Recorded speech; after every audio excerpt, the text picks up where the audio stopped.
प्रणाम सब गोटे के। हम स्वाति दास समस्त मिथिलांचल वासी के प्रणाम करे छी। मैथिली गीतमाला यूट्यूब चैनल के माध्यम से हम अहाँ सबके एकटा समदाउन सुना रहल छी। अगर अहाँ सबके हमर गीत नीक लागे तो लाइक कमेंट जरूर करब आ शेयर सेहो कऽ देबै। एहना पवित्र भूमि मिथिला नगरिया, मिथिला नगरिया हमरा के कहाँ नेने जाइ छै रे कहरिया। एहना पवित्र भूमि मिथिला नगरिया हमरा के कहाँ नेने जाइ छै रे कहरिया। हमरा के कहाँ नेने जाइ छै रे कहरिया। मायक मुहाब सपना करौले, मायक मुहाब सपना करौले, सपना करौले बाप मुख कहिया देखब रे कहरिया। बाप मुख कहिया देखब रे कहरिया।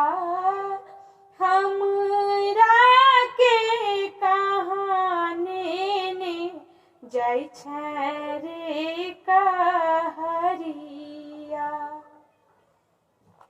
नहिरा के सखी सब करुणा करै छथि, नहिरा के सखी सब करुणा करै छथि, करुणा करै छथि। ससुरा में बजै छै बधाई रे कहरिया। ससुरा में बाजै छै बधाई रे कहरिया। हमरा के कहाँ नेने जाइ छै रे कहरिया। जाऊ जाऊ सखी सब घूरी घर जइयो, जाऊ जाऊ सखी सब घूरी घर जइयो, हे घूरी घर जइयो। माई के कहबन पाथर भय बसती रे कहरिया। माई के कहबन पाथर भय बसती रे कहरिया। हमरा के कहाँ नेने जाइ छै रे कहरिया।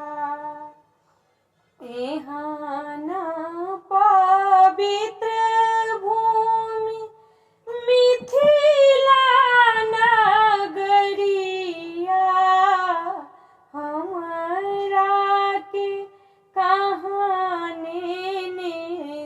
छै रे कहरिया,